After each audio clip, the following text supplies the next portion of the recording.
কে আসল ঈশ্বর? ব্রহ্মা, বিষ্ণু নাকি মহেশ্বর? নাকি আদ্যাশক্তির নানা বিভূতি যেমন দুর্গা, কালী, তারা এরা ঈশ্বর?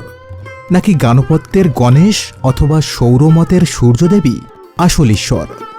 জানি অনেকের মতো আপনিও সনাতন হিন্দু ধর্মের নানাবিধ দেবতা নিয়ে তাদের অনুসারীদের মতো রহস্যের অতলে ডুবে আছেন। সেই সাথে ভিন্ন ধর্মাবলম্বীদের একক ঈশ্বরের ধারণার সাথে আমাদের বহু ঈশ্বর তত্ত্বকে মেলাতে গিয়ে সনাতন ধর্মাবলম্বীরা আজ বিভ্রান্ত, লজ্জিত এবং একে অপরের শত্রুতে পরিণত হয়েছেন।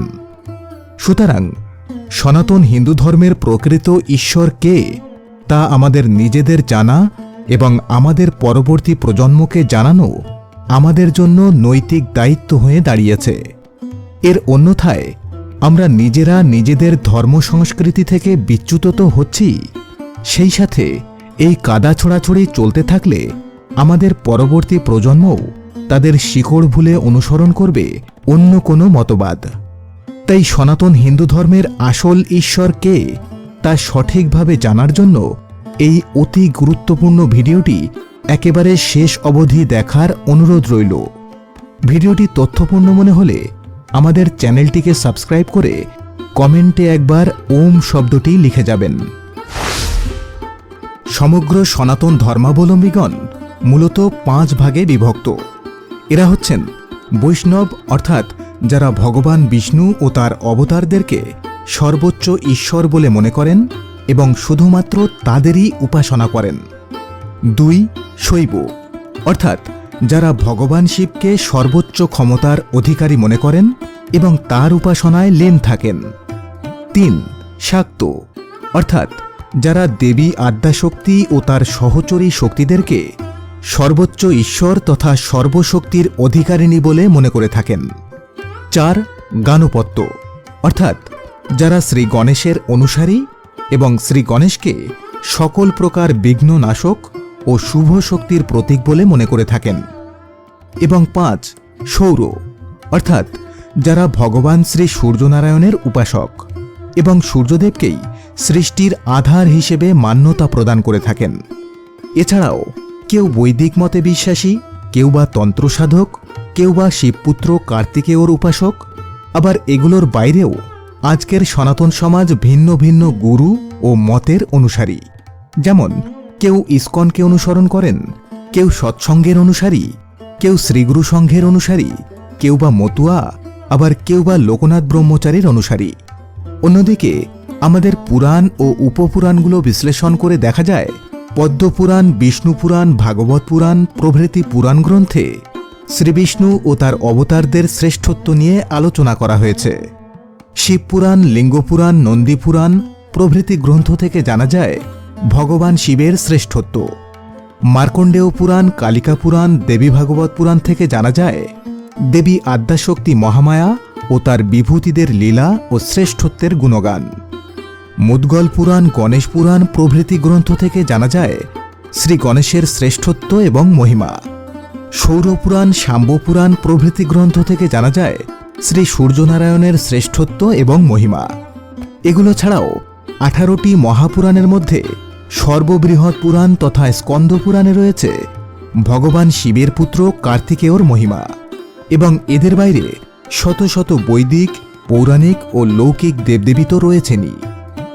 এবার আপনিই বলুন, এত সব দেবদেবী ও উপাস্যদের ভিড়ে আপনি কাকে সর্বোচ্চ ঈশ্বরের মর্যাদা দেবেন? আর এখান থেকেই শুরু হয়েছে সনাতনীদের মধ্যে মতবিরোধ, শত্রুতা এবং বিভাজন। কেউ কেউ তো আবার অন্য দেবদেবীদেরকে নিজেদের উপাস্য দেবতার দাস ও দাসী মনে করে থাকেন, কিন্তু বাস্তবতা এর ঠিক উল্টো। আসুন একটা উদাহরণের মাধ্যমে বিষয়টি পরিষ্কার করা যাক। ধরা যাক 5 জন জন্মান্ধ ব্যক্তিকে আপনি একটি হাতিকে দর্শন করাতে আনলেন। এই অন্ধ ব্যক্তিরা এর আগে কখনো হাতি দেখেননি বা হাতি সম্পর্কে কোনো ধারণা অর্জন করতে পারেননি। তো যেহেতু তারা চোখে দেখতে পারে না, সেহেতু তারা একটি হাতিকে স্পর্শ করে হাতি কী জিনিস তা অনুধাবন করার চেষ্টা করতে লাগলেন। এদের মধ্যে প্রথমজন হাতির একটি পা স্পর্শ করে বললেন, হাতি আসলে একটি মোটা স্তম্ভের মতো কিছু একটা হবে। দ্বিতীয় ব্যক্তি হাতির লেজ স্পর্শ করে বললেন, হাতি হচ্ছে মোটা দড়ি বা রশির মতো কোনো বস্তু হতে পারে। তৃতীয় ব্যক্তি হাতির পেটে স্পর্শ করে বললেন, হাতি সম্পর্কে যেটুকু বুঝলাম তাতে মনে হচ্ছে হাতি হচ্ছে গোলাকার গম্বুজের মতো কোনো বস্তু। চতুর্থ ব্যক্তি হাতির দাঁত স্পর্শ করে বললেন, হাতি একটি মসৃণ লম্বাটে পাথরের মতো কোনো বস্তু। এবং পঞ্চম ব্যক্তি হাতির শুঁড়টিকে স্পর্শ করে বললেন, হাতি হচ্ছে গোলাকার শরীর বিশিষ্ট সাপের মতো কোনো একটা কিছু। এখন আপনিই বলুন, এই অন্ধ ব্যক্তিগণ কি হাতি সম্পর্কে ভুল কিছু বলেছেন? না, আসলে তারা সবাই সঠিক। কিন্তু বাস্তবে হাতি হচ্ছে তাদের সকলের ধারণার সমন্বিত রূপ। শুধুমাত্র দৃষ্টিভঙ্গির ভিন্নতা বা উপলব্ধির সীমাবদ্ধতাই তাদেরকে হাতি সম্পর্কে ভিন্ন ভিন্ন মত প্রদানে বাধ্য করেছে। সনাতন ধর্মে ঈশ্বরের ধারণাটা অনেকটা এই হস্তির মতো। কোনো ক্ষুদ্র জীবের পক্ষে ঈশ্বরের বিশালতা ও ব্যাপকতা সম্পর্কে ধারণা করা একেবারেই সম্ভব নয়। মহাভারতে ভগবান শ্রীকৃষ্ণের বিশ্বরূপ দর্শন করার জন্য অর্জুনের যেমন দিব্যচক্ষু প্রয়োজন হয়েছিল, ঠিক তেমনভাবে অসীম ঈশ্বর সম্পর্কে ধারণা পাওয়ার জন্য আমাদের এই চর্মচক্ষু বা সীমাবদ্ধ জ্ঞান মোটেও যথেষ্ট নয়। ঠিক এই কারণে বিভিন্ন সম্প্রদায়ের কাছে ঈশ্বরের ধারণা এক এক রকম।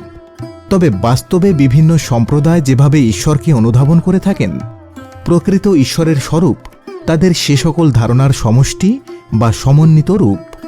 তাহলে প্রকৃত ঈশ্বর কে? আসলে আমাদের ঈশ্বর নিরাকার, নির্গুণ পরম ব্রহ্ম। তিনি সর্বব্যাপী, সর্বত্র এবং আকারবিহীন। তবে সৃষ্টির কল্যাণে তিনি তার সাকার গুণগুলো প্রকাশ করে থাকেন।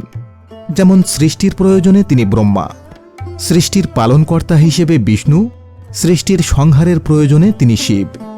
আবার তিনি শক্তির বিভিন্ন রূপ পরিগ্রহ করে ভক্তদেরকে শক্তি দান করেন। দেবী সরস্বতীর রূপে তিনি বিদ্যা, বুদ্ধি, কলা দান করেন। আবার লক্ষ্মীর রূপ ধারণ করে আমাদেরকে শ্রীবৃদ্ধি দান করে থাকেন।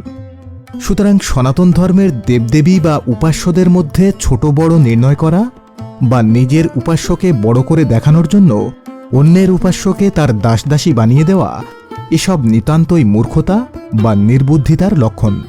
এবং নিজেদের মধ্যকার এ সকল কাদা ছোড়াছুড়ি থেকেই জন্ম নেয় বিভাজন, মতবিরোধ এবং ধর্মান্তরের মতো অনাকাঙ্ক্ষিত ঘটনা। বাস্তবে সমস্ত দেবদেবী সেই নিরাকার পরমব্রহ্মের গুণবাচক প্রকাশ, যারা ভিন্ন ভিন্ন উদ্দেশ্য সাধনের জন্য আবির্ভূত হয়ে থাকেন। আর তাই আপনি যে দেবতারই উপাসক হন না কেন, আপনি আসলে ঈশ্বরের একটি গুণবাচক প্রকাশকে উপাসনা করে সেই নিরাকার পরমব্রহ্মেরই উপাসনা করছেন।